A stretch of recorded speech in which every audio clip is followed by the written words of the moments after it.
नमो भगवते वासुदेवाय नमः। आप सभी का मेरे YouTube चैनल भक्ति सागर में पुनः स्वागत है। आप सभी भक्तों को वैशाख कृष्ण पक्ष में पड़ने वाली वरुथिनी एकादशी की ढेर सारी शुभकामनाएं। आज के अपने इस वीडियो में हम वैशाख कृष्ण पक्ष में पड़ने वाली वरुथिनी एकादशी की सही तिथि, पूजा के शुभ मुहूर्त, पारण का शुभ मुहूर्त, पूजा विधि व व्रत के नियमों के बारे में जानेंगे। आज का अपना वीडियो शुरू करने से पहले आप सभी से विनम्र प्रार्थना है, यदि आपको मेरे वीडियोज अच्छे लगते हैं तो इसी प्रकार की अन्य जानकारियां प्राप्त करने के लिए, सभी व्रत कथाएं स्वर्ण करने के लिए व प्रतिदिन के पांचांग की जानकारी प्राप्त करने के लिए कृपया मेरे चैनल को सब्सक्राइब अवश्य कर लें। वीडियो यदि पसंद आए तो लाइक एंड शेयर भी कर दें।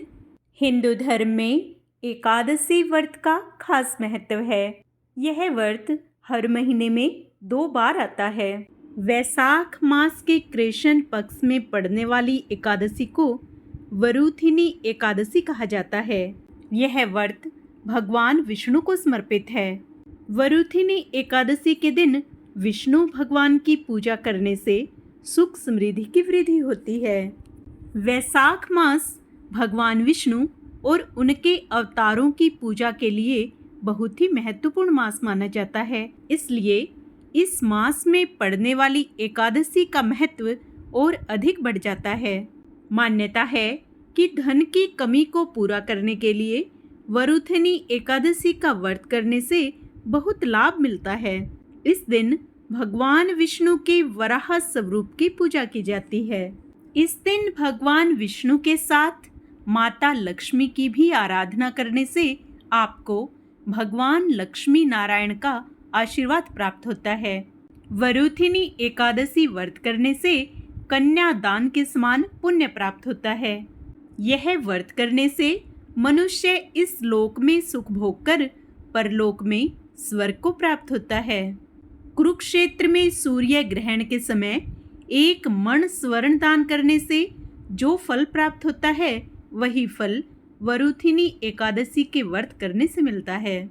आइए वरुथिनी एकादशी की सही तिथि जान लेते हैं। पांचांग के अनुसार वैशाख मास की कृष्ण पक्ष की एकादशी 23 अप्रैल को शाम 4:43 से प्रारंभ होगी, जिसका समापन 24 अप्रैल को दोपहर 2:32 पर होगा। उदया तिथि के अनुसार 24 अप्रैल को वरुथिनी एकादशी का व्रत रखा जाएगा।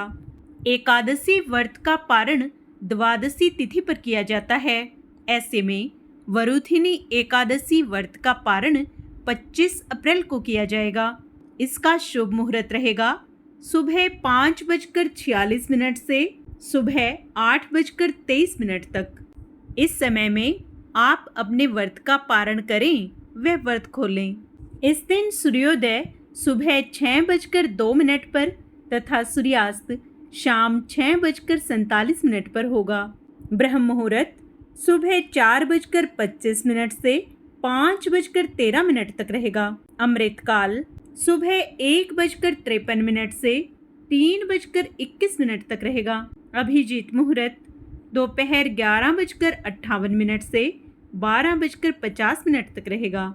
इस दिन राहु काल का समय दोपहर 2 बजे से 3:36 तक रहेगा।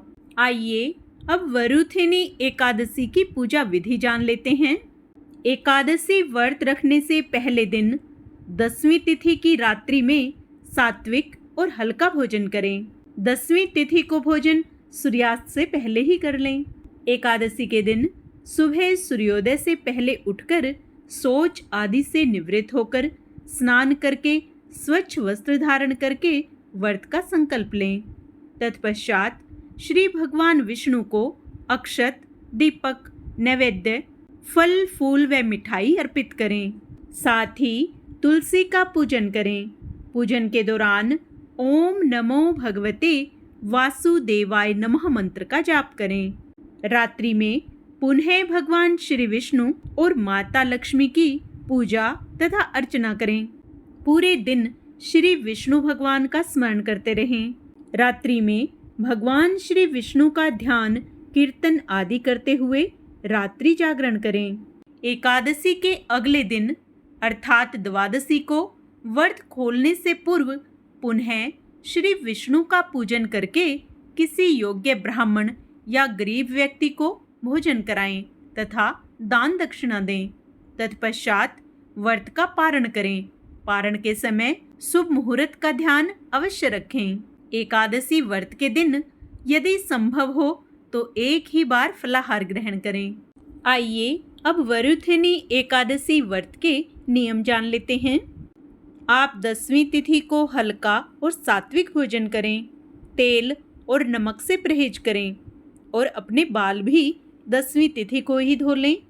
एकादशी तिथि के दिन सुबह ब्रह्म मुहूर्त में उठकर स्नान करना, साफ कपड़े पहनना, भगवान विष्णु के सामने व्रत रखने का संकल्प लेना और मांस, मदिरा, प्याज, लहसुन, अंडे और तामसिक चीज़ों का त्याग करना चाहिए। इस दिन तुलसी के पत्ते नहीं तोड़ने चाहिए और तेल का सेवन भी नहीं करना चाहिए। भक्तों को श्रीमद् भागवत तथा श्रीमद् भगवत गीता का पाठ करना चाहिए और भगवान विष्णु के मंत्रों का जाप करना चाहिए। व्रत के दौरान सोना, दूसरों को गाली देना और झूठ बोलना भी नहीं चाहिए।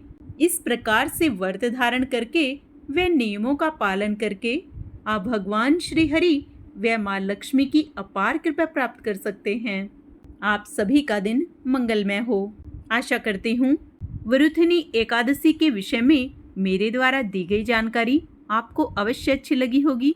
कमेंट में जय श्री हरि, जय माँ लक्ष्मी अवश्य लिखें।